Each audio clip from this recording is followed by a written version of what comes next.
जय जय श्री राधे निताई गौर हरि बोल। पूज्य पिताजी श्री श्यामदास जी हकीम की जय। पूज्य दादाजी श्री रघुनाथ दास जी हकीम की जय। आपके गुरुजन पूज्यपाद श्री देवकीनंदन गोस्वामी जी महाराज की जय। समस्त वैष्णव वृंद की जय।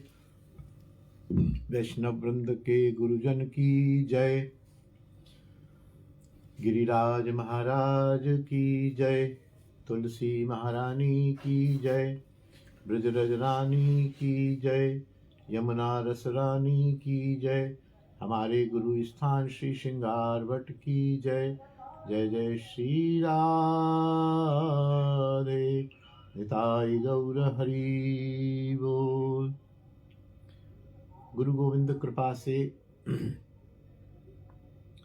पूज्य पिताजी एवं दादाजी के चरित्र का रसास्वादन चल रहा है प्रतिदिन।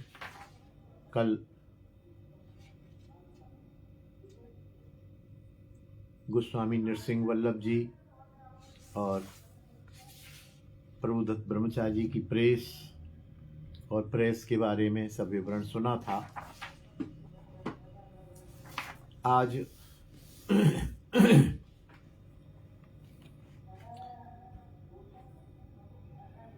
एक श्रद्धांजलि से प्रारंभ करते हैं।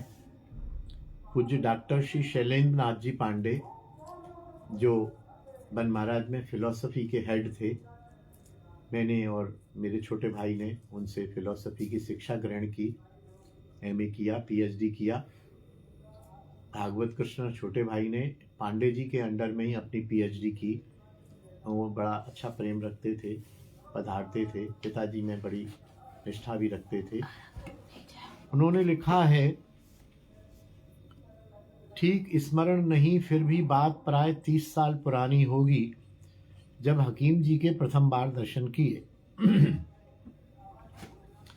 यह भेंट उनसे हकीम के रूप में ही हुई थी। बार बार जाड़ों के मौसम में एक व्याधि का शिकार हो जाता था। गोपीनाथ बाजार के एक मकान में रहता था।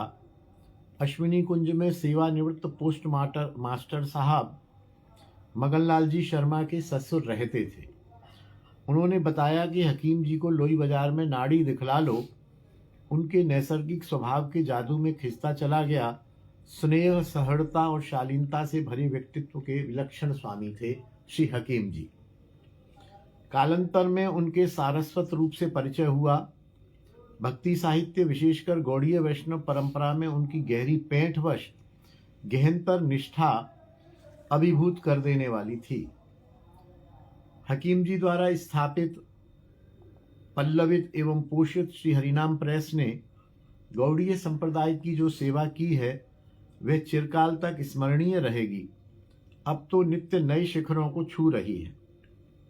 मैं चैतन्य दर्शन पर कार्य करने वाले अनेक शोधार्थियों को श्यामदास जी के पास धर्म दर्शन के गूढ़ विषयों को समझने हेतु भेजता रहता था। वे न केवल जिज्ञासा का समाधान करते, अपितु अपनी ओर से ढेर सारी साहित्य सामग्री भी उन्हें दे देते थे। वृंदावन जैसे स्थान के लिए यह करुणापूर्ण व्यवहार चकित और पुलकित करने वाला था। लगभग 2 वर्ष हो रहे हैं।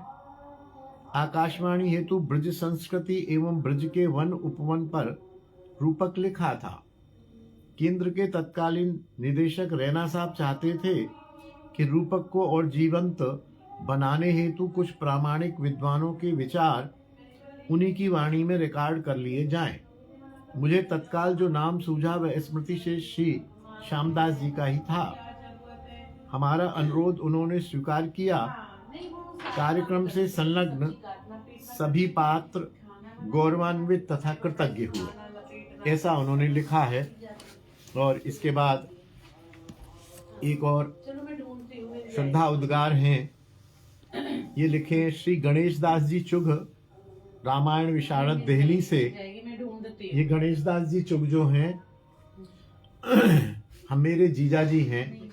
मेरी बड़ी बहन से इनका विवाह हुआ। ये भी बहुत अच्छी भजन पद्धति में और भजन शैली में रहे हैं। अनेक ग्रंथों के प्रकाशन संपादन में भी इनका योगदान रहा और इनकी दीक्षा पूज्यपाद बाबा श्री तीन कोड़ी बाबा से पिताजी ने कराई थी। ये लिखते हैं, समादरणीय श्री श्यामलाल जी हकीम के श्री श्यामा श्याम की नित्य लीला में प्रवेश का समाचार सुनकर स्तब्ध रह गया। शरीर उनका अस्वस्थ अवश्य था, परंतु उनके अदम्य वैष्णव ग्रंथ सेवा के उत्साह के कारण उनका शरीर भी उनकी इच्छा के अनुसार स्वास्थ्य लाभ कर लेता था। श्रीपाद विश्वनाथ चक्रवर्ती ने एक स्थान पर अपनी टीका में स्पष्ट किया है कि वैष्णव भक्तों के हृदय में सदा ये आभास बना रहता है कि अभी मेरे द्वारा भगवत भजन पूरा नहीं हो पा रहा है। अतः यदि मुझे श्री ठाकुर जी की कृपा करके और अधिक आयु प्रदान करें तो मैं उनका और अधिक भजन कर लूं। ज्योतिषियों के अनुसार तो श्री हकीम जी की आयु लगभग 55 वर्ष थी, परंतु उनकी भगवत सेवा की लालसा, जो कि श्री श्यामा श्याम की कृपा द्वारा पुष्ट थी, उनकी आयु को बढ़ाती रही और वे 84 वर्ष की आयु पर्यंत भगवत सेवा करते रहे। अपने जीवन में व्यवहार और परमार्थ का अद्भुत सामंजस्य स्थापित करते हुए, लाइट जला दीजिए, उन्होंने एक आदर्श स्थापित किया कि गृहस्थ जीवन में भी श्री श्यामा श्याम का भजन संभव है। स्वयं तो उनका जीवन अपने कुल की परंपरा के अनुरूप भजनशील था ही, उन्होंने अपने परिवार के अंदर सभी सदस्यों को भी भजन करने की ओर उन्मुख किया। उनकी भक्ति अनेक अंगों से मंडित एवं समन्वित थी। श्रवण, कीर्तन, स्मरण, पाद सेवन, अर्चन, वंदन, दास्य, सख्य और आत्मनिवेदन, सभी 9 अंग उनकी भक्ति में विद्यमान रहते थे। यद्यपि पूर्व जीवन में वे भी श्री योग वाशिष्ठ जैसे ग्रंथों का अनुशीलन करते रहे, परंतु वैष्णव कृपा से ही वे रागानुगा भक्ति मार्ग की ओर उन्मुख हो पाए। श्री कृष्ण चैतन्य महाप्रभु और उनके अनुगत षड गोस्वामी द्वारा जो शास्त्रों का वास्तविक तात्पर्य प्रकट हुआ, उसका लाभ हिंदी भाषी समाज को भी प्राप्त हो, इस परहित की भावना से श्री हकीम जी को ग्रंथ सेवा की प्रेरणा प्रदान की। इस सेवा के निर्वाह में उन्होंने अनेक बाधाओं को भगवत कृपा से पार किया और आजीवन इस सेवा व्रत का अनुष्ठान पालन करते रहे। उनके द्वारा संपादित 100 से अधिक वैष्णव ग्रंथों का लाभ आज हिंदी भाषी समाज को प्राप्त हो रहा है। सन 1970 में उन्होंने एक वैष्णव पत्रिका का प्रकाशन प्रारंभ किया था, श्री हरिनाम पत्रिका, जिसके द्वारा ब्रजभक्ति, वैष्णव चरित्र, भगवत कथा आदि के संबंध में परमार्थ विषयक सामग्री का परिवेशन होता है। यह श्री हरिनाम पत्रिका आज भी अनवरत रूप से प्रकाशित हो रही है। 632 अंक उसके छप चुके हैं, हर माह छपता है। 54 वर्ष उसको हो गए। 1970 में प्रकाशित हुई थी। आज भी प्रभु कृपा से, पिताजी की कृपा से वह प्रकाशित हो रही है। और पिताजी ने 3 बातों में एक बात ये कही थी कि प्रयास करके हरिनाम पत्रिका को बंद मत करना, इसे चलते रहना। हम लोग प्रयासरत हैं। यद्यपि पत्रिकाओं की स्थिति इस समय गड़बड़ है, पत्रिकाओं की सामग्री इस समय सोशल मीडिया पर तुरंत की तुरंत पाठकों के पास पहुंच जाती है, लेकिन फिर भी कुछ पढ़ने वाले लोग अभी हैं। संख्या में कुछ कमी हुई है, लेकिन पत्रिका चल रही है और उसे आगे बढ़ाने का प्रयास जारी है। उनके परिवार का एक अंग बनने का सौभाग्य मुझे भी प्राप्त हुआ। और ये यही बात लिखी है कि वो हमारी बहन से उनका विवाह हुआ और 3 कोड़ी बाबा महाराज से उनकी दीक्षा हुई। उनके परिवार में उनके सुपुत्र गिरिराज और भागवत कृष्ण उनकी परंपरा में उनके द्वारा अवशिष्ट कार्य को पूरा करने का श्लाघ्य कार्य कर रहे हैं। श्री श्यामा श्याम की कृपा से उनका सत्संकल्प पूर्ण होगा, ऐसा मेरा विश्वास है। अब आगे हम शुरू करते हैं। हेडिंग दिया श्री नंदलाल विरमानी। नंदलाल जी विरमानी पिताजी के घनिष्ठ मित्र थे, वहीं से ही, लेकिन उनकी मित्रता में, भजन में, भक्ति में बहुत उतार चढ़ाव आया, तो उसका वर्णन संक्षेप में करेंगे। देखिए क्या लिखते हैं। श्री नंदलाल की मित्रता का भी एक विशद अध्याय है। यह कश्मीर से लाहौर में व्यापार करते थे डेरा गाजी खान के ही। डेरा में संकीर्तन और सत्संग के नाते मिलना, फिर बाद में इन्होंने भी श्रृंगारवट से ही पूज्य श्री देवकीनंदन प्रभुपाद से दीक्षा ले ली थी, तो गुरु भाई भी हो गए। विभाजन के बाद यह वृंदावन आए। यहाँ वृंदावन में बिजली सामान की इन्होंने दुकान खोली। श्याम जब वृंदावन सपरिवार आ गया तो यह थोड़े दिनों बाद दिल्ली रिफ्यूजी कैंप में चले गए।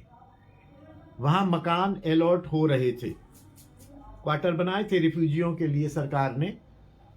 इन्होंने जंगपुरा में अपने नाम एक मकान तथा एक दुकान अलॉट करा ली। वहां इन्होंने अपने संबंधियों को भी क्वार्टर्स अलॉट करा दिए। संबंधियों में संकीर्तन का भी नाता था। इधर पाकिस्तान में डेरा और क्वेटा में रह गई संपत्ति का क्लेम 1,28,000 का पास होकर मिला। मजा यह था, फिर केवल 7,000 का देना ही सरकार ने पास किया। 7,000 भी नगद नहीं, संपत्ति खरीदने हेतु बॉन्ड देते थे। यदि विधवा हो तो उसे नगद देते थे। श्याम ने विधवा माता का 3,000 रुपये नगद प्राप्त किया, बाकी 4,000 का बॉन्ड मिला। उस बॉन्ड को किसी संपत्ति को खरीद के इनकैश कराना होता था। नंदलाल से बात हुई तो नंदलाल ने कहा कि इन पैसों से वहीं मेरे आसपास आपके 2 क्वार्टर खरीद देता हूं। तो मकान तो खरीद दिल्ली में, तो मकान तो खरीदना ही था। पिताजी ने कहा ठीक है खरीदो, ये मित्र थे ही। और उनका कहीं ना कहीं नंदलाल का विचार ये था कि ये वृंदावन कहाँ रहेगा, वृंदावन की ये भावना है, श्रद्धा है। जैसे मैं भागे आया 2-4 महीने में, ऐसे ये भी वो 2-4 महीने पहले रहे। तो उनको ये था ये हकीम जी भी दिल्ली भाग आएंगे, 2 क्वार्टर इनके लिए पड़े रहेंगे तो यहाँ कम से कम आवास की व्यवस्था हो जाएगी। लेकिन ऐसा सोचना उसकी भूल थी। नंदलाल ने उन क्वार्टरों में बाद में किराएदार रख दिए और जो भी किराया मिलता वो मनी ऑर्डर से श्याम को दे देता था। कुछ वर्षों के बाद नंदलाल की अपने संबंधियों पड़ोसियों से काफी तेज अनबन हो गई। अकेले थे और वो अविवाहित थे, विवाह नहीं हो सकता था उनका, वो न्यूट्रल जेंडर थे। वृद्धा माँ उनके साथ थी। उनको मिर्गी के दौड़े आया करते थे। दिल्ली के क्वार्टर में उसने मंदिर सा बना रखा था। संकीर्तन भी होता था, वहाँ सत्संग भी होता था और कभी कभी वार्षिक उत्सव में श्याम पिताजी भी वहाँ जाया करते थे। दिल्ली उनके प्रेम था और पिताजी को वो गुरु की तरह मानता था, यद्यपि बड़े गुरु भाई थे। एक बार जब श्याम दिल्ली गया तो नंदलाल ने कहा मैं अब दिल्ली नहीं रह सकता, वृंदावन में चलना चाहता हूं। अपने पिता श्री फतेहचंद और माता की स्मृति में सत्संग भवन बनाकर वहां रहूंगा। उसका स्वभाव कुछ उग्र और संशयात्मक तो था, परंतु श्याम में उसकी गुरुवत श्रद्धा थी। श्याम ने उसे रात भर समझाया कि दिल्ली में इसी मकान को सत्संग भवन नाम से अपने रिश्तेदारों का ट्रस्ट बनाकर चालू रखो। दुकान का किराया, सब आर्थिक व्यवस्था तुम्हारे बाद भी होती रहेगी। वृंदावन में बिना रोजी कारोबार के तुम क्या करोगे? परंतु उसने एक न मानी।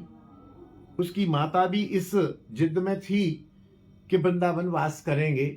वास्तविकता बाद में पता चली कि वहां आसपास वो सबसे झगड़ लिया था। कुछ झगड़ालू स्वभाव के थे, मैं भी जानता हूं उनको, हमसे भी बाद में झगड़ा हुआ, मैं भी एक बार झगड़ पड़ा था उनसे। वो झगड़ालू और संशयात्मक और बड़े मठोर किस्म के थे। वो थे अकेले, गृहस्थ था नहीं, बच्चे थे नहीं, तो व्यवहार में अलग तरह की स्थिति थी उनकी। जब उसने जिद पकड़ ली तो पिताजी लिखते हैं कि मेरे अंदर भी ये वासना थी कि एक सत्संग भवन अपना होना चाहिए। तो इसने ये कहा था हमने माता पिता की स्मृति में एक सत्संग भवन बनाएंगे। प्रभु की इच्छा। और नंदलाल ने बहुत कहा कि हकीम जी आप जाकर कोई मौके की जगह देख लो जहां एक सत्संग भवन बन जाए और मेरे रहने की व्यवस्था बन जाए। एक मकान आप खरीद लो, मैं दिल्ली वाले अपने मकान दुकान को बेच दूंगा। श्याम वृंदावन आया। दैव योग से एक बहुत बड़ा मकान बाजार के किनारे पर बिकाऊ मिला। 10,000 से कम मालिक नहीं लेता था उस समय। उसमें एक किराएदार भी था। श्याम ने नंदलाल को बुलाया, मकान दिखाया। नंदलाल राजी हो गया। परंतु उसने पैसे की व्यवस्था के बारे में कहा कि मेरे पास पैसे तो है नहीं, मैं दिल्ली का मकान बेचूंगा, उससे पैसा मिलेगा, तब मैं ये मकान लूंगा। पिताजी की मित्रता थी। पिताजी ने कहा पैसे की कोई बात नहीं है। पैसा पिताजी के पास था। पिताजी ने अपने जेब से पैसे देके, बयाना देके उस मकान को पक्का कर लिया। और पिताजी क्योंकि लोकल थे, वो किराएदार से कह सुन के ले दे के किसी प्रकार से किराएदार से भी वो मकान खाली करा दिया। 6 मास हो गए, नंदलाल का दिल्ली वाला मकान नहीं बिका। मालिक ने कहा आप रजिस्ट्री कराइए। 6 महीना हो गया। अंततः नंदलाल ने कहा हकीम जी आप पैसे का बंदोबस्त कर दें और रजिस्ट्री करा लें, तो मैं पैसा तो आपको दे ही दूंगा, बयाना आपने दिया ही हुआ है। पिताजी के वो अभिन्न मित्र थे। श्याम ने अपने फिक्स डिपॉजिट में से रकम प्रीमेच्योर लेकर, सूद का लालच छोड़कर ले ली और रजिस्ट्री नंदलाल के नाम मकान करा दिया। मतलब ये देखिए, पूरा पैसा पिताजी ने दिया और रजिस्ट्री नंदलाल जी के नाम करा दी। वे मकान की मलकियत थी गोविंद जी मंदिर वृंदावन की भूमि भाड़े पर। तो वृंदावन में मकान जो है मंदिरों को ही है। गोस्वामी श्री पांचू जी ने मकान नंदलाल के नाम चढ़वा दिया। साथ ही एक जमीन पड़ी थी जो वास्तव में इसी मकान के नक्शे में गोविंद जी की थी। श्याम के दुकान के मालिक सागरमल ने उस पर कब्जा कर रखा था। प्रवेश द्वार थानी एक दीवार देकर कूड़ा झाड़ झाड़ियों से बेकार पड़ी हुई थी। श्याम ने सागरमल से बात की। उससे कहा हम आपको 1100 रुपए देते हैं। श्याम ने कागजात मांगे, लेकिन कागज उसके पास नहीं था। श्याम ने गोस्वामी जी को बताकर एक दिन बीच की दीवार तोड़वा डाली और जमीन पर कब्जा कर लिया, क्योंकि इसके साथ बाजार से सीधा सत्संग भवन का रास्ता निकलता था। सेठ ने आपत्ति भी की, धमकी भी दी। श्याम ने कहा सेठ जी आप कागजात दिखाएं, हम आपको 1500 रुपए देंगे। परंतु कुछ भी ना था। वह जमीन भी श्याम ने गोस्वामी जी से भूमि भाड़े पर अपने नाम में फ्री में ही लिखवा दी, साहस करके। अब इसमें हेडिंग दिया है वहारी दोस्ती।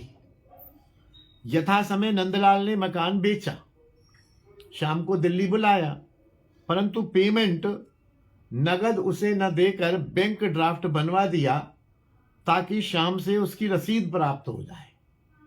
पिताजी ने तो नगद पैसा दिया और रजिस्ट्री करवा दी। पिताजी के पास तो कोई प्रमाण नहीं था कि मैंने पैसा दिया, लेकिन बात तो सबको पता थी। तो लेकिन जब उन्होंने पैसा लौटाया तो ड्राफ्ट से लौटाया, जिससे प्रमाण बन जाए। कुछ मास बाद नंदलाल ने दुकान बेची और अपनी रिहायश, जो पिताजी के हमारे जो 2 क्वार्टर थे उसमें एक क्वार्टर में वो चले गए। श्याम ने उसे अपने कब्जे में रखा हुआ था। श्री महाप्रभु कृपा से नंदलाल दुकान भी बेचकर वृंदावन आ गया। उस मकान में छोटे छोटे 7 कमरे बने हुए थे, बाकी जमीन खाली थी। सत्संग के लिए बुनियाद खुलवाई गई, सत्संग हॉल के लिए, और 1-2 कमरे और भी बनाए। 2-3 मास जब तक मकान बना, नंदलाल श्याम के घर में रहा। अच्छा, हमारे ही घर में रहे, वहीं खाना पीना बैठना उठना। और क्योंकि घर में रहते थे तो प्रेस उस समय नई नई लगी थी, तो प्रेस में भी वो सहायता करते थे, काम देखते थे। पिताजी के साथ में भी देखता था, तो वो काम देखते थे। श्याम ने बार बार प्रेरणा दी कि मकान बन गया है, आप सत्संग शुरू करो। श्री अतुल कृष्ण जी कहें कि आप सत्संग शुरू करो, मेरे बहुत चेले चपाटे शिष्य हैं, सत्संग भवन में जो भी खर्चा होगा मैं अपने शिष्यों से दिलवा दूंगा। पूज्य अतुल कृष्ण जी महाराज पिताजी से बड़ी उनकी मित्र जैसी थी। बोले हकीम जी आप सत्संग करो, और मैं भी जब जब वृंदावन रहूंगा मैं सत्संग करने आऊंगा और इस हॉल को बनवा दूंगा मैं डोनेशन से। परंतु नंदलाल के मन में कुछ और था। वक्ता लोग तैयार थे, परंतु वह ये कहता था वक्ता आएंगे, लोग आएंगे, कौन दरी बिछाएगा, कौन सफाई करेगा, मैं क्या करूंगा, मैं बुढ़ा आदमी हूं, माता जी से कुछ होता नहीं है, क्या सत्संग करेंगे, सत्संग क्या होगा। प्रभु की इच्छा, उसकी माता जी पधार गई। 13 के दिन श्याम के ही सामने एक किसी व्यक्ति से बोला, मैं इस मकान को बेचना चाहता हूं, कोई ग्राहक हो तो बताना। यह सुनकर श्याम के पैरों तले जमीन निकल गई। उसने 15-16 हजार रुपए उस पर और निर्माण के भी लगाए थे। श्याम ने उसे बहुत समझाया, परंतु वह यह कहे कि आपके हाथों सब खर्च हुआ है, 27 हजार रुपये आप मुझे दे दो और मकान आप ले लो और आप कराना सत्संग प्रसंग जो भी कराना, मेरे बस का नहीं है, मैं तो मकान बेचूंगा, मेरे को आप 27 हजार रुपये दे दो, मुझे नफा नहीं चाहिए। एक बार तो पिताजी के मन में आया कि 27 हजार रुपये दे के मैं मकान अपने नाम रजिस्ट्री करा लेता हूं, लेकिन हमारी माँ ने और हमारे घर वालों ने कहा कि नहीं। और वहां दिल्ली के इनके हाल वहां पता चलने लगे अपने रिश्तेदारों से और अड़ोस पड़ोस से, जिस प्रकार लड़के आए थे, तो उन्होंने कहा बिल्कुल नहीं करना, आप इससे सावधान रहना, नहीं तो ये उड़ा देगा कि हकीम जी मेरे को वृंदावन ले गए, मेरा मकान बिकवा दिया और मेरे मकान पर कब्जा कर लिया, आप किसको किसको रजिस्ट्री के कागज दिखाते रहोगे, सब कुछ लूट लिया। तो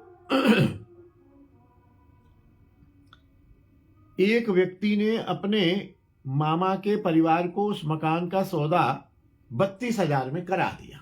पिताजी ने नहीं लिया 27 हजार में। उस दिन से श्याम तो उनसे, मैं तो इतना उससे घृणा हो गई कि इसने सत्संग भवन के नाम पर सब किया, सत्संग भवन के नाम पर ही मैंने पैसे लगाए, मैंने सूद छोड़ा, मैंने एफडी तोड़वाई, मैंने सब कुछ किया, और ये प्रॉफिट लेके मकान को बेचना चाह रहा है। और सबसे बड़ी बात कि उन्होंने जो गोविंद जी में नाम चढ़ता है वहाँ कुछ पैसे लेते हैं मंदिर वाले। जब पिताजी ने सोर्स लगाई और कहा कि नहीं इसमें ज़्यादा हम सेवा नहीं करेंगे आपकी, क्योंकि यहाँ सत्संग भवन होगा, तो गोस्वामी जी ने भी कहा सत्संग भवन के लिए हम पैसा नहीं लेंगे कुछ भी। उन्होंने कुछ 10-20 रुपए लेकर रसीद काट के गोस्वामी जी को दे दी। श्री प्रभु की लीला, जो मकान गोविंद जी के गोस्वामी जी ने नंदलाल के नाम चढ़वाया था, वे हाई कोर्ट में चलते केस में हार गया। कोर्ट के द्वारा सब संपत्ति के सौदे कोर्ट ने बंद कर दिए। अब नंदलाल को फिर श्याम से नाता जोड़ना पड़ा, क्योंकि जिनके हक में फैसला था वे गोस्वामी प्रद्युम्न जी जयपुर गोविंद मंदिर के सेवायत थे। क्या हुआ मतलब यह है कि गोविंद जी मंदिर से वो मकान नंदलाल के नाम चढ़ गया, किसी दूसरे नाम के था वो। तो जब चढ़ गया, और 2 भाइयों का, गोस्वामियों का कोई कोर्ट केस चल रहा था, जिस भाई ने नाम में चढ़ाया वो भाई कोर्ट केस हार गए। अब राइट मिल गया दूसरे भाई को, तो अब दूसरे भाई से मिलके उनको पैसे देके वो नाम में चढ़वाना था। तो नंदलाल जी जो है पिताजी के पास फिर लल्लो चप्पो करने लगे। प्रद्युम्न जी को भी यह पता था कि श्याम ने गौड़ीय सत्संग भवन के लिए यह मकान लिया है। उन्होंने श्याम से कह दिया, आप चिंता न करें, सत्संग भवन का जो मकान आपने लिया है हम भी आपके नाम कर देंगे, कोई इस स्पेशल उसके लिए फीस पैसा या कुछ नहीं देना है, और जयपुर कभी आप आएंगे तो हम लिखा पढ़ी कर देंगे। वो गोस्वामी जयपुर रहते थे। गोस्वामी प्रद्युम्न जी आए, श्याम को कचहरी चलने को कहा, नंदलाल को लेकर श्याम कोर्ट गया। श्याम जानता था कि मकान बिक चुका है, सत्संग भवन नहीं बनना, फिर भी मित्रता के नाते उसने असत्य का साथ दिया पिताजी ने। गोस्वामी जी ने रजिस्ट्री नंदलाल के नाम बहाल कर दी। केवल 51 रुपए गोविंद जी खीर भोग के लिए उन्होंने स्टाम्प में लिखवाए और नंदलाल से मांगे, परंतु नंदलाल ने 32 हजार की संपत्ति मिल जाने पर भी 51 रुपए नहीं दिए। श्याम को मर्मांतक दुख हुआ। उस दिन से सारी मित्रता राख में मिल गई। जिन्होंने मकान लिया था उन्होंने नंदलाल से कहा, हम यहाँ धर्मशाला बनाएंगे, तुम्हारे पिता के नाम से सत्संग भवन बना देते हैं, उस पर पूर्ण अधिकार रहेगा, तुम धर्मशाला के मैनेजर रहो, 200 रुपए मासिक आपको देंगे। परंतु नंदलाल ने उसके प्रस्ताव को भी मंजूर नहीं किया। वह बेचकर पैसा लेने पर ही अड़ गया, रजिस्ट्री करा दी और स्वयं किराए के मकान में एक धर्मशाला में रहने लग गया। अकेले प्राणी थे वो। माता चली गई थी, विवाह हुआ नहीं था, न्यूट्रल जेंडर थे वो। पिताजी लिखते हैं, करनी का फल। श्री गोविंद जी के प्रति महा अपराध हुआ। सत्संग के नाते गोस्वामी जी ने सारा मकान बहाल रखा। हुआ यह कि नंदलाल एक दिन किसी कुत्ते को लात मारते हुए गिर गया। कूल्हे की हड्डी टूट गई। दिल्ली ले गए रिश्तेदार। 2 ऑपरेशन हुए। 6 मास तक बिस्तर पर रहा। 7,000 का जो नफा कमाया था वह पूरा का पूरा उस बीमारी में लग गया। आज अगस्त 2002 की 2 में लिखा है पिताजी ने ये कि आज तक भी वह बिस्तर से नहीं उठ पाया है। शरीर क्रिया नहीं, खाने पीने का मोहताज होकर पड़ा है। संशयात्मक प्रकृति तथा उग्र स्वभाव होने से कोई रिश्तेदार सेवा करने को तैयार नहीं है। अपने पुत्र पुत्रियां तो थे नहीं। इधर इस अपराध के फलस्वरूप पिताजी लिख रहे हैं कि मैं भी न बच पाया। उसकी भी टांग टूटी और नंदलाल के गिरने के बाद एक दिन शाम भी शरीर का संतुलन न संभालने के कारण ऐसा गिरा कि इसकी भी कूल्हे की हड्डी टूट गई। पिताजी की भी कूल्हे की हड्डी टूट गई। वो कहते हैं ये जो हमने अपराध किया है, दोनों ने मिलके झूठ बोला है। मकान बिक गया था, लेकिन गोविंद जी से कहा यहां सत्संग भवन बनेगा और 51 रुपए भी नहीं दिए उसने। तो मेरी भी हड्डी क्रैक हो गई। डॉक्टर सेठी को दिखाया। शाम को मेडिकल होने के नाते कहा हकीम जी कुछ मत करिए, आप तो हकीम हैं, आप 1-1.5 मास बिस्तर पर सीधे लेटे रहिए। दर्द के लिए कोई कैप्सूल खा लिया करो, ठीक हो जाओगे। श्याम ने शारीरिक दंड तो भोगा, परंतु ऑपरेशन और अस्पतालों के चक्कर से बचा। 3-4 मास बाद श्याम चलने लायक हो गया। प्रभु की ऐसी कृपा कि वह उठकर कुर्सी पर बैठ जाता और अनुवाद ग्रंथ संपादन का काम बराबर करता रहता। इन्हीं दिनों में आनंदी मां का चरित्र ग्रंथ बंगला से हिंदी में अनुवाद कर श्याम ने आश्रम के प्रबंधक को दिया। कुछ वर्ष बाद नंदलाल भी वैशाखी के लाठी के सहारे वृंदावन में चलता फिरता रहा। इसी तरह श्याम भी कई वर्ष चलता फिरता रहा, परंतु वर्तमान समय में वह 2002 की बात है, उस समय 82-83 वर्ष के हो गए थे पिताजी। 2005 में पधारे।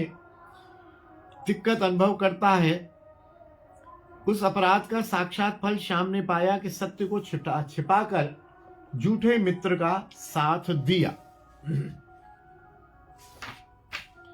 अब 1-2 फिलर ले लेते हैं।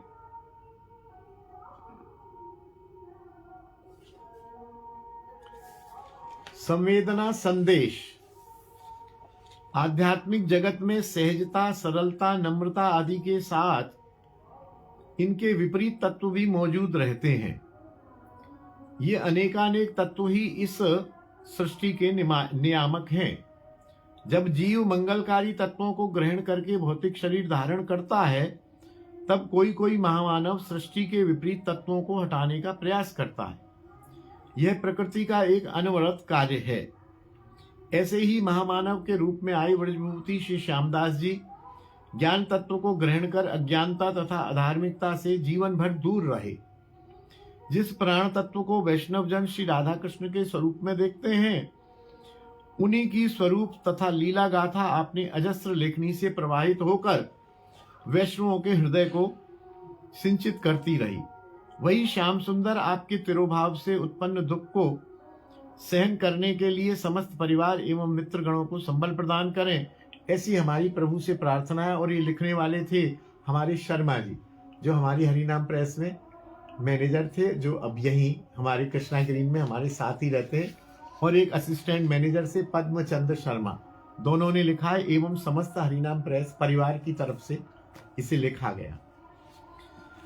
आगे है मान सम्मान। वैसे तो पिताजी मान सम्मान से सदैव दूर रहते थे। मान सम्मान प्राप्ति हेतु कोई प्रयत्न न करते थे, बल्कि उसे टालते थे। लेकिन समय समय पर उन्हें विभिन्न संस्थाओं द्वारा सम्मान प्रदान किया जाता रहा और एक प्रारंभिक जीवन में चिकित्सक के रूप में, एक सम्मेलन आयोजक के रूप में इतना सम्मान मिल चुका था कि अब उनकी आशा भी नहीं थी, सम्मान से वो भर चुके थे। अनेक साहित्यकार और उनसे प्रभावित सज्जन जब उनके सम्मान या अन्य राष्ट्रीय पुरस्कारों के लिए प्रयास करने को कहते, तो वह हमेशा संकुचित हो जाते और कहते भैया हमारे यहाँ तो प्रतिष्ठा शुक्री विष्ठा कहा गया है, हम इस सम्मान और प्रतिष्ठा के लिए भागते नहीं है, बल्कि हमारे गुरुजन कहते हैं इनसे बचो, तो हम उनसे बचते थे। इस प्रकार जब कोई कहता कि आपके ग्रंथ का विमोचन राष्ट्रपति या प्रधानमंत्री से कराएंगे, तो वे कहते वे क्या जाने इन बातों को, इन ग्रंथों के मर्म को राष्ट्रपति प्रधानमंत्री क्या जाने, इनका विमोचन तो किसी अच्छे भजनानंदी संत से कराएंगे, चाहे वो प्रसिद्ध हो या ना हो, और वैसा कराते भी थे, या प्रभु स्वयं करेंगे। इसी भावना को ध्यान में रखकर वे अपने नवीन प्रकाशन का विमोचन चुपचाप अपने ठाकुर जी से करा लेते थे।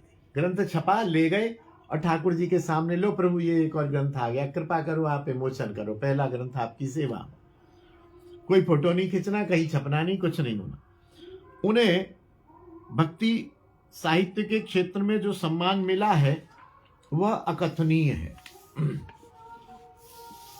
एक मेरे छोटे भाई किशन भागवत कृष्ण ने भी एक कविता लिखी है, हे श्याम तुम्हारे चरणों में हम शीश नवाने आ गए, परदेश त्याग वृंदावन में तुम हमें बसाने आ गए।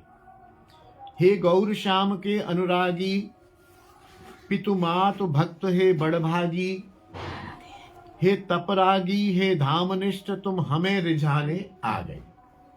संकीर्तन के तुम प्रेमी हो, सेवा सिमरण के नेमी हो, हरिनाम प्रकाशक बन करके तुम हमें बनाने आ गए। हे नित्यानंद प्रचारक तुम हो, प्रेम भक्ति के दृढ़ ज्ञाता, ग्रंथन को रच रच के लेखक तुम हमें सिखाने आ गए। हे कुशल वेद्य हे महामानव, नहीं राग द्वेष की अभिलाषा, काया छोड़ी जब ब्रजरज पर तुम हमें रुलाने आ गए। बहुत सुंदर लिखा है। इसके बाद एक यहाँ वेणु विनोद कुंज है, जहाँ स्वामी बालकृष्ण दास जी बड़े अच्छे संत हुए। उसके बाद संत श्री मनोहर दास भी हुए, उनके ही अनुयायी, वैसे ही संत। उन्होंने लिखा है, भारतवर्ष की भूमि संतों की खान है, यहाँ गृहस्थ एवं विरक्त अनंत संत हो चुके हैं। शुचीनाम श्रीमताम गेहे योग भ्रष्टो अभिजायते। पूर्व जन्म के साधन सिद्ध पुरुष अपने कार्य की पूर्ति के लिए उच्च कुल में जन्म लेकर आते हैं, गृहस्थ में रहकर ही अथवा विरक्त होकर भविष्य में प्रकाशित होते हैं। संतों से श्री श्यामलाल जी की बहुत स्नेह व श्रद्धा रहती थी। ये यहाँ के सिद्ध संतों के दर्शनों को जाते थे तथा सत्संग का लाभ उठाते रहते थे। हमारे श्री महाराज जी के उत्सवों में ये प्राय आते थे। पिताजी वहाँ वेणु विनोद कुंज में प्रवचन के लिए बुलाते थे, सहज में जाते थे। श्री महाराज जी के प्रति इनकी सराहनीय श्रद्धा थी। श्री महाराज जी का भी आप पर सहज स्नेह था। महाराज जी के उत्सवों में आप बड़ी श्रद्धा से आते थे एवं प्रवचन करते थे। प्रवचन में आप संत महिमा का बहुत ही रोचक वर्णन करते थे। उनकी इन बातों से सहज स्मरण हो आता है तथा हृदय गदगद हो उठता है। अब उनका अभाव मन में एक पीड़ा का अनुभव कराता है जिसकी पूर्ति असंभव है। भगवत विधान ही कुछ ऐसा है, इसके आगे किसी का बस नहीं है। गृहस्थ में रहते हुए ऐसा आदर्श संत जीवन कम ही देखने में आता है। गृहस्थी के व्यवहार यथाविधि चलाते हुए अनासक्त रूप से आप रहते थे। आपको कभी भी किसी की निंदा स्तुति करते हुए नहीं देखा, किसी की आलोचना करते हुए भी नहीं देखा। आप रसरीति के मर्मज्ञ, भजनशील एवं अपनी उपासना में सदैव दृढ़ रहते थे। आप में और भी कई आदर्श गुण थे। आपके प्रचार प्रसार के कार्य से साधकों का बड़ा उपकार हुआ है। आप जैसे भक्त उपकार के लिए ही संसार में आते हैं। गृहस्थों के लिए आपका उदाहरण आदर्श है। एक बात यहाँ कहता चलूं, जैसे ये ग्रंथ छपा, किसी का भी कोई स्मारिका या स्मृति ग्रंथ या कुछ भी छपता है तो ये जो श्रद्धांजलियां मैं बीच बीच में पढ़ता हूँ या मैसेज पढ़ता हूँ, ये संपादक जा जा के लोगों से कलेक्ट करता है कि हमारा पिताजी का ग्रंथ छपना है, आप कुछ लिख दीजिए, आप कुछ लिख दीजिए। पत्र भेजा जाता है और उनसे मिलने पर उनको मिठाई का डिब्बा और कुछ दक्षिणा 1100, 500, 100, 200 रुपए भी दिए जाते हैं। तो वो सब होता है, आज भी होता है, उस समय भी होता था। लेकिन एक भी श्रद्धांजलि मांगी हुई नहीं है। मैंने संपादन किया, श्रद्धांजलियां आती नहीं, धीरे धीरे उनको हम रखते गए। उनकी शोक सभा भी हुई, उस समय भी श्रद्धांजलि आई, बीच बीच में आई, हम फाइल में लगाते गए और एक फाइल बन गई। हमने व्यक्तिगत रूप से किसी से भी श्रद्धांजलि या संस्मरण मांगे नहीं, कभी नहीं मांगे कि ऐसे ग्रंथ छप रहा है, आप संस्मरण दीजिए, आप श्रद्धांजलि दीजिए, आप कुछ 2 शब्द लिखिए, ऐसा किसी से भी नहीं कहा। जितनी भी ये श्रद्धांजलियां हैं ये अपने आप आई हुई, ये बात विशेष उल्लेखनीय है। एक और यहां छोटा सा प्रसंग है। एक बार पिताजी के मन में आया कि प्रिया प्रीतम के विग्रह तो हमारे पास हैं, निताई गौर के भी विग्रह होते तो हम उनकी पूजा करते। लेकिन अवस्था एवं परिस्थिति को देखकर विचार त्याग दिया, क्योंकि सेवा बड़ी कठिन है और सेवा यदि ढंग से ना हो तो सेवा अपराध होते हैं। लेकिन कुछ ही दिन बाद, पहले हम गोपाल घोष जी का एक प्रसंग कहकर आए हैं। पुत्रवत श्री गोपाल घोष आए, निताई गौर एवं प्रिया प्रीतम के श्री विग्रह जो एक साथ विराजमान थे, एक थैले से निकालकर दिए। बिल्कुल श्रृंगारवत में पूजित श्री विग्रह के प्रतिनिधि विग्रह थे। जैसे श्रृंगारवत में है, बीच में प्रिया प्रीतम है, इधर निताई, इधर गौर है। जैसे ये है हमारे निताई, गौर और प्रिया प्रीतम, इसी प्रकार के धातु के बने हुए श्री विग्रह ले आए। आपका हृदय गदगद हो गया, आंखें अश्रुपूरित हो गई। निताई चांद स्वयं घर पधारे, आज तक हमारी सेवा में विराजमान, घर में नीचे किशन की सेवा में, छोटे भाई की सेवा में घर में नीचे विराजमान हैं। उनकी विधिवत पूजा आज भी होती है। अब आगे लिखते हैं, श्री हरिनाम सम्मेलन। ऊपर जो घटनाएं हम बता आए हैं, उनसे पहले श्री प्रभु कृपा से श्री हरिनाम संकीर्तन मंडल का पहला सम्मेलन वृंदावन में आयोजित हुआ। प्रेरक थे स्थानीय एक रासधारी और पंडित जी। उनका विचार था सम्मेलन के नाते चंदा और धन इकट्ठा करेंगे, खर्च के बाद जो बचेगा वो आपस में हम तीनों बांट लेंगे। हकीम जी ले लेना एक हिस्सा राजधारी ले लेंगे और एक हिस्सा वो पंडित जी ले लेंगे। अब पिताजी ने यहाँ नाम लिखा नहीं है तो मैं भी नाम बोलूंगा नहीं, मुझे मालूम है कौन थे ये लोग। व्यापार रूप में श्याम को उन्होंने फंसाया। परंतु श्याम का संकल्प था कि गौड़ीय प्रचार की स्टेज होनी चाहिए। प्रेस का समाधान तो हो गया, सत्संग की सब योजना बनी। इधर मंडल की समिति ने साथ नहीं दिया, उधर सत्संग बवाने वाला बेईमान हो गया, नंदलाल भिरमानी। श्याम को अनुभव भी था सम्मेलनों का, वह उत्कंठित हो गया।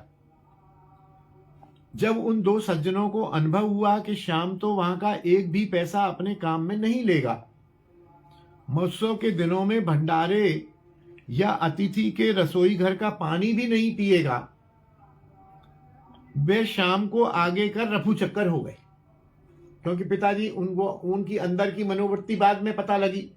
जब उन्होंने कहा पिताजी कैसे, हकीम जी ऐसे करो, यूं करो, ऐसे चंदा काटो, कुछ तो बचना चाहिए, हम मेहनत करेंगे, आप भी दुकान बंद करोगे।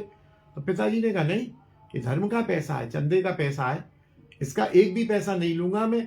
और यहाँ जो कोई अतिथि आएगा उसके लिए हम भोजन वगैरह बनाएंगे, कुछ करेंगे। भोजन बनता था, जो अतिथि कथावाचक आते थे वाराणसी से और कानपुर से, जाने कहाँ से, तो उनके लिए भोजन बनता था। रासधारी होते थे, उनके लिए भोजन बनता था।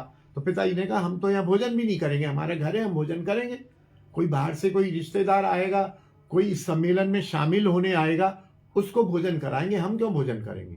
तो उन्हें समझ आ गया कि यहाँ दाल नहीं गलेगी। वो दोनों भाग गए और पिताजी अकेले रह गए।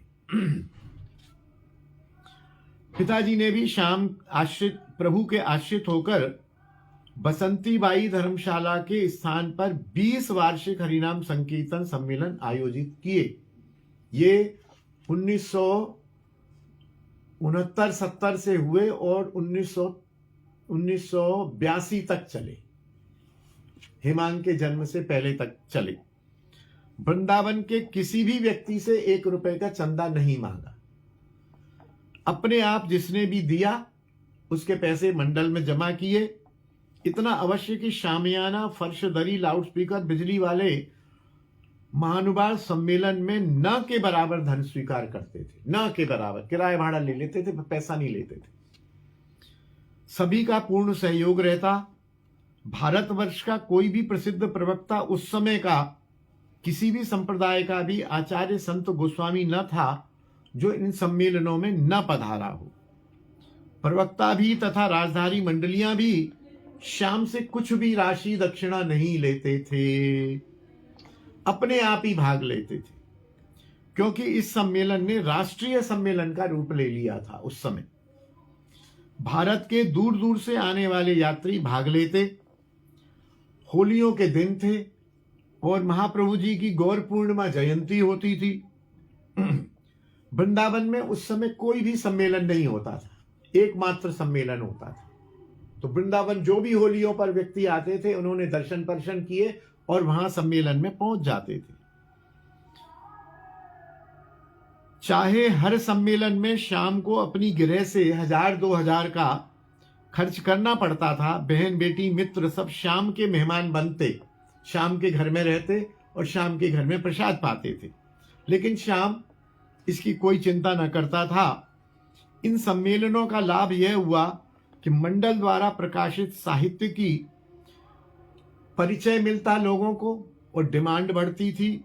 प्रकाशन कार्य में अर्थ का अभाव न रहता और अनेक प्रकाशन क्रमशः संपादित और छपते चले गए। सतशास्त्र ग्रंथ कृपा अगला हेडिंग है। बस यहीं आज विश्राम करेंगे। प्रकाशनों का संपादन प्रकाशन एकमात्र निताई गौर कराते थे। जिस ग्रंथ का संकल्प श्याम के मन में स्फुरण हुआ वह ग्रंथ अपने आप श्याम के पास पहुंच जाता था। श्री बृहद भागवतामृत श्री भक्ति शास्त्री जी ने भिजवा दिया। श्री चक्रवर्ती पाद की श्री गीता श्री कुंज बिहारी दास बाबा ने, राधा कुंड वाले अनंत दास, पूज्य अनंत दास जी के गुरुदेव, उन्होंने भिजवा दी। हंसदूत का संपादन कर रहा था कि मूल ग्रंथ में अशुद्धियां दिखी। विचार आया कि यदि पुरी गोस्वामी का ग्रंथ मिल जाता तो शुद्ध छपता। दूसरे दिन रद्दी के कागजों में पुरी गोस्वामी का हंसदूत मिल गए। गोस्वामी श्री पुरुषोत्तम जी ने पुरी गोस्वामी के लगभग 28 ग्रंथ मूल बंगला संस्करण के कृपा करके श्याम को भेंट कर दिए। श्री भक्ति संदर्भ गोस्वामी प्राण गोपाल जी का अपने आप लाकर एक वैष्णव मैया ने मुझे दिया। बंगला के सटीक श्री भक्ति साम्राट सिंधु तथा श्री उज्जवल नीलमणि एक व्यक्ति ने आकर रद्दी के भाव में मुझे दिए। ग्रंथ कैसे पधारे आप देखो।